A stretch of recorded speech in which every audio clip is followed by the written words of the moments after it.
Assalamualaikum warahmatullahi wabarakatuh. Perkenalkan, nama saya Dimas Ardes Putra. Pada hari ini saya akan menunjukkan langkah-langkah pembuatan program link list sederhana menggunakan bahasa Java. Program ini bisa menambah data di awal, di akhir, dan menampilkan seluruh isinya. Langkah pertama adalah membuat kelas node. Node ini ibarat kotak yang akan menyimpan dua hal. Pertama adalah data bertipe integer, dan kedua adalah next, yaitu penunjuk atau alamat ke kotak selanjutnya. Kita juga buat konstruktor untuk inisialisasi datanya. Sekarang kita masuk ke bagian kelas link list. Jika kelas node tadi adalah kotaknya, maka kelas link list ini adalah sistem yang mengelola kotak-kotak tersebut. Pertama, kita definisikan node head. Head ini adalah variabel paling krusial. Dia berfungsi sebagai pintu masuk atau jangkar yang memegang alamat kode pertama. Kalau kita kehilangan head, kita kehilangan seluruh list. Mari kita lihat metode add first. Di sini kita membuat objek new node agar dia jadi yang pertama. Kita atur new node titik next menunjuk ke head yang sekarang. Lalu kita pindahkan label head ke new node tersebut.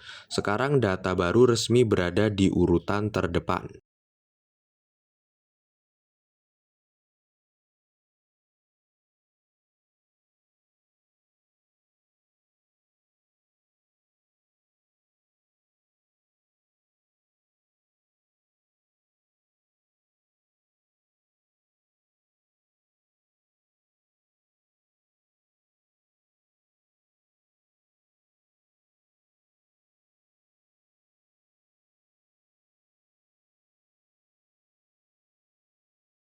Sekarang kita akan bahas tentang metode atlas. Berbeda dengan add first yang tinggal tempel di depan, atlas ini butuh usaha lebih karena kita harus mencari di mana ujung dari rantai link list ini. Pertama, kita buat objek new node. Saat baru dibuat, node ini membawa data kita dan secara otomatis next-nya bernilai 0. Kenapa? Karena dia dipersiapkan untuk menjadi node terakhir. Lalu ada kondisi if head sama dengan 0. Ini sangat penting jika ternyata list kita masih kosong, maka kita tidak perlu repot-repot mencari ujungnya. Node baru ini langsung kita angkat menjadi head. Program lalu selesai di sini dengan perintah return. Nah, jika list sudah ada, isinya disinilah keunikan link list terlihat. Kita tidak bisa langsung loncat ke akhir seperti pada array. Kita harus berjalan di depan.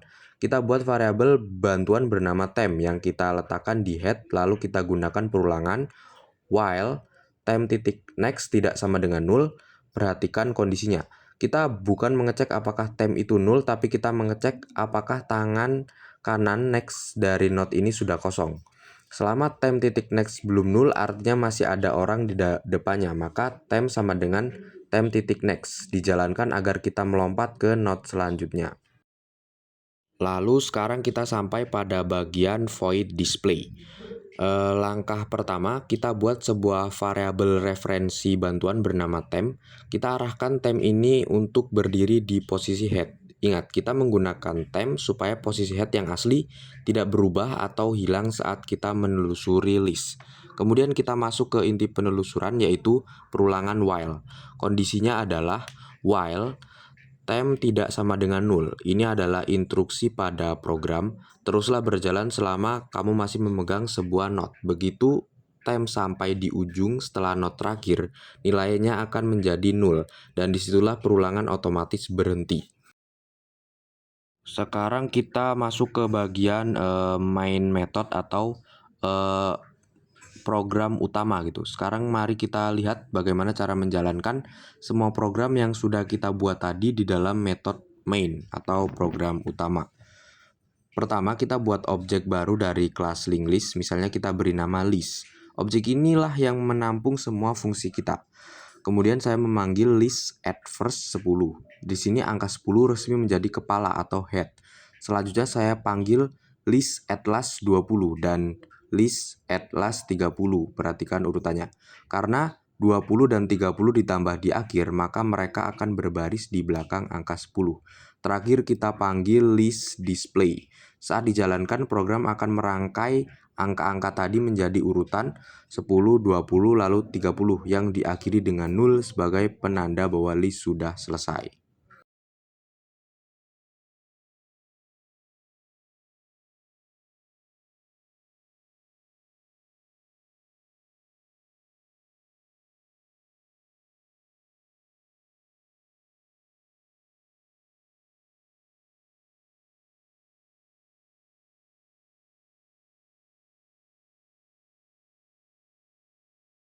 Bisa kita lihat di terminal, program berhasil menampilkan urutan 10, 20, 30, 0. Berikut alurnya. 10 muncul pertama karena kita masukkan menggunakan add first. 20 dan 30 menyusul di belakangnya karena kita menggunakan add last, di mana program mencari ujung list terlebih dahulu, baru menyambungkan datanya.